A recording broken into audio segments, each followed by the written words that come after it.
Khotbah ini disampaikan oleh sang guru ketika sedang berdiam di bawah pohon siri saka dekat Benares tentang Erakapata sang Raja Naga. Seperti yang dikatakan bahwa pada masa Buddha Kassapa, Erakapata adalah seorang bikhu muda.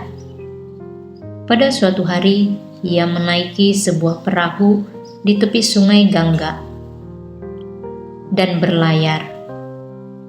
Saat melewati sebuah hutan pepohonan Eraka, ia memegang erat sehelai daun. Meskipun perahu sedang bergerak dengan cepat, ia tetap tidak beranjak pergi, dan alhasil daun tersebut pun terkoyak. Tidak apa-apa, pikirnya.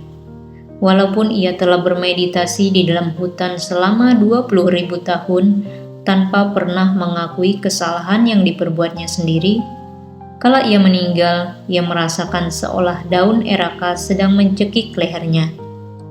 Dengan maksud mengakui kesalahan yang telah dilakukannya sendiri, karena melihat tidak ada bikhu lain di sana, ia pun diliputi dengan penyesalan dan berteriak, "Sila saya telah rusak." Demikianlah caranya ia meninggal. Setelah meninggal, ia terlahir kembali sebagai sesosok Raja Naga. Ukuran tubuhnya persis seperti perahu itu. Kala sedang menjalani kelahiran kembali, ia mencermati dirinya sendiri dan diliputi dengan penyesalan saat ia berpikir, setelah menjalankan meditasi dalam waktu yang sangat lama, saya telah terlahir kembali di sebuah alam kehidupan yang tak pantas, sebuah tempat makan para katak. Hingga suatu saat ia pun memiliki seorang anak perempuan. Setelah itu, dengan berbaring di atas permukaan air di tengah sungai Gangga, ia mengangkat kepalanya yang besar, menaruh putrinya di atas kepalanya, dan menyuruh putrinya untuk menari dan bernyanyi. Pikiran ini ada di dalam benaknya. Dengan cara demikian, bila seorang Buddha muncul di dunia ini, maka saya dapat mengetahuinya. Barang siapa yang membalas nyanyian saya, maka saya akan menikahkan putri saya dengannya dan menyerahkan kekuatan serta kekayaan seorang Raja Naga. Maka setiap malam hari selama 2 pekan, di hari Uposatha, ia menaruh putrinya di atas kepalanya, dan putrinya sambil berterbangan di atas sana, menari dan melantunkan nyanyian. Bagaimana caranya seorang raja berkuasa? Bagaimana caranya raja dikuasai oleh nafsu keinginan? Bagaimana mungkin ia dapat membebaskan diri dari belenggu nafsu keinginan?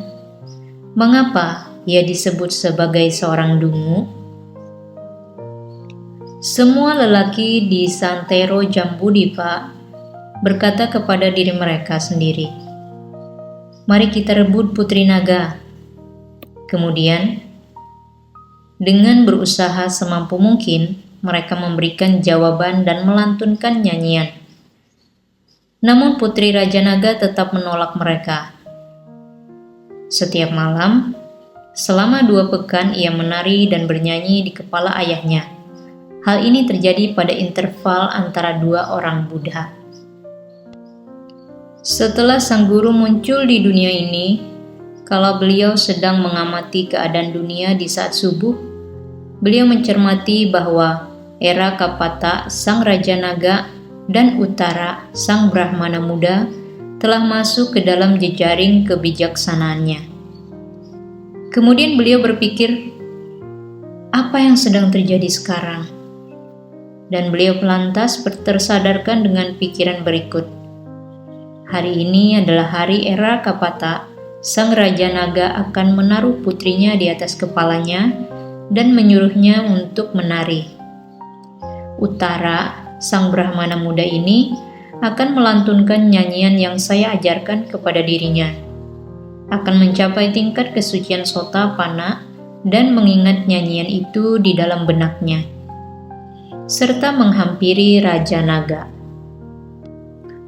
Ketika Raja Naga mendengar nyanyian itu, ia akan mengetahui bahwa Sang Buddha telah muncul di dunia ini. Dan kemudian ia pun akan datang menemui saya. Setelah ia datang menemui saya akan mengucapkan sebuah bait di tengah khalayak ramai. Dan pada akhir penyampaian bait tersebut, 84.000 makhluk hidup akan mencapai pemahaman Dhamma. Kala itu, terdapat 7 buah pohon siri saka yang letaknya tidak jauh dari Benares.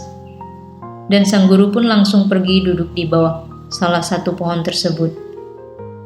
Para penduduk Jambu Dipa menanggapi nyanyian itu dan berkumpul di sana. Tidak jauh dari sana, sang guru melihat Uttara sang Brahmana muda sedang berjalan dan berkata kepadanya, "Uttara, ada apa Bante? Kemarilah." Ketika Uttara telah berjalan kembali, memberi salam hormat kepada sang guru dan duduk, sang guru berkata kepadanya, "Kemanakah kamu hendak pergi?" "Saya hendak pergi ke istana tempat putri Raja Naga Era Kapata yang melantunkan nyanyiannya." "Lalu apakah kamu mengetahui jawaban dari nyanyian itu?" "Ya Bhante, saya mengetahui jawaban dari nyanyiannya." "Ulangilah untuk saya." Uttara mengulang jawaban dari nyanyian yang telah disiapkannya itu untuk sang guru.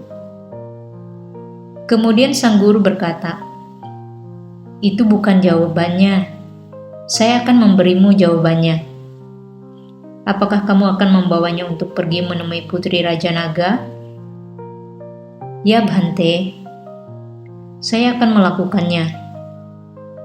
Lalu sang guru berkata kepadanya, "Uttara, ketika sang putri melantunkan nyanyiannya, kamu harus membalas dengan melantunkan nyanyian ini." "Ia yang menguasai 6 pintu indriawi adalah seorang raja. Ia yang mengejar kesenangan telah dikuasai oleh nafsu keinginan.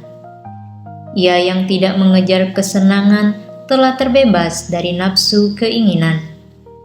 Ia yang mengejar kesenangan adalah seorang dungu." Setelah memberikan jawaban tersebut, sang guru berkata kepadanya, "Uttara, ketika kamu telah selesai melantunkan nyanyian ini, ia akan melantunkan nyanyian ini sebagai jawaban terhadap nyanyianmu. Apa yang menyebabkan orang dungu terus dilahirkan kembali? Bagaimana caranya seorang bijak membebaskan diri? Bagaimana caranya ia mencapai nibbana? Jawablah pertanyaan saya. Lalu kamu harus melantunkan nyanyian ini sebagai jawabannya."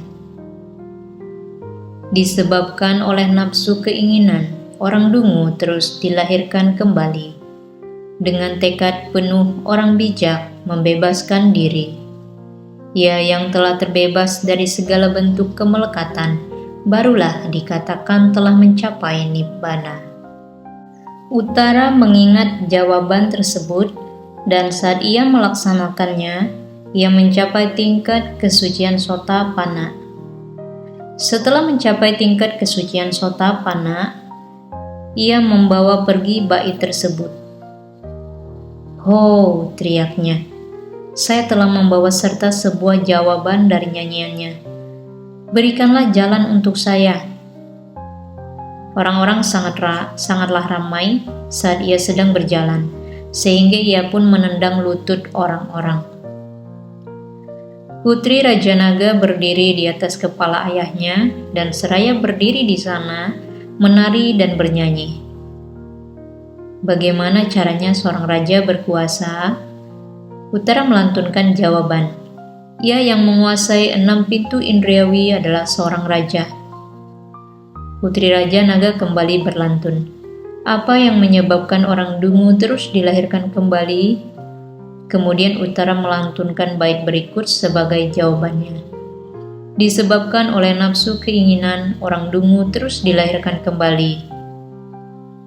Ketika Raja Naga mendengar kalimat-kalimat tersebut, ia pun mengetahui bahwa Sang Buddha telah muncul di dunia ini, dan ia berkata kepada dirinya, "Saya belum pernah mendengar sebuah nyanyian pun selama masa interval antara dua orang Buddha." Seorang Buddha pasti telah muncul di dunia ini, pikirnya. Dan ia pun diliputi dengan sukacita. Ia mengibaskan ekornya di permukaan air yang menyebabkan ombak besar, hingga menyapu kedua tepi sungai. Dan orang-orang yang berada di kedua tepi yang berjarak sejauh 1 usabha terjebur ke dalam air. Kemudian Raja Naga mengangkat kepalanya, menaruh orang-orang di atas kepalanya, dan membawa mereka naik ke atas daratan. Lalu ia menghampiri Uttara dan bertanya kepadanya, "Tuan, di manakah Sang Guru sedang berada?" "Beliau sedang duduk di bawah pohon ini, Yang Mulia." "Ayolah Tuan, mari kita pergi," kata Raja Naga yang berangkat bersama Uttara. Khalayak ramai bergabung dengan Uttara dan mengikutinya. Raja Naga pergi ke tempat Sang Guru sedang berada, dan setelah berjalan di tengah 6 corak sinar, ia memberi salam hormat kepada Sang Guru dan berdiri di satu sisi sambil meratap. Kemudian Sang Guru berkata kepadanya, "Apa maksudnya ini, Raja?" "Bhante, saya juga pernah menjadi siswa dari seorang Buddha seperti Anda dan menjalankan meditasi selama 20.000 tahun. Namun meditasi selama 20.000 tahun tidak cukup untuk mencapai pembebasan saja. Hanya karena mengoyak sehelai daun eraka yang kecil, saya terlahir kembali di alam kehidupan yang tidak pantas bagi perut seseorang. Selama masa interval antara dua orang Buddha, saya tidak mendapatkan kelahiran kembali sebagai manusia maupun kesempatan mendengarkan Dhamma, apalagi melihat seorang Buddha seperti Anda." Mendengar perkataan tersebut, Sang Guru menjawab, "Raja, sungguh sulit untuk mendapatkan kelahiran sebagai manusia. Juga sungguh sulit untuk mendapatkan kesempatan mendengarkan Dhamma. Begitu pula sulitnya kehadiran seorang Buddha. Karena kehadiran seorang Buddha diliputi dengan kesukaran dan masalah." Setelah berkata demikian, beliau menyampaikan khotbah Dhamma, mengucapkan bait berikut ini. "Sungguh sulit untuk dapat terlahir kembali sebagai manusia. Sungguh sulit kehidupan makhluk hidup. Sungguh sulit untuk dapat mendengarkan Dhamma yang benar. Sungguh sulit di kehadiran para Buddha." Pada akhir penyampaian khotbah tersebut, 84.000 makhluk hidup mencapai pemahaman Dhamma. Meskipun Raja Naga telah mencapai tingkat kesucian Sotapanna pada hari itu juga, ia tetap saja tidak beranjak dari wujud satwanya. Ia mendapat kekuatan kembali sebagai manusia setelah mencapai kebebasan dari keausan dalam 5 kondisi ausnya tubuh naga, yakni pencapaian kelahiran kembali, kulit yang mengelupas, tidur tanpa gangguan, berkawin dengan sejenisnya, dan meninggal.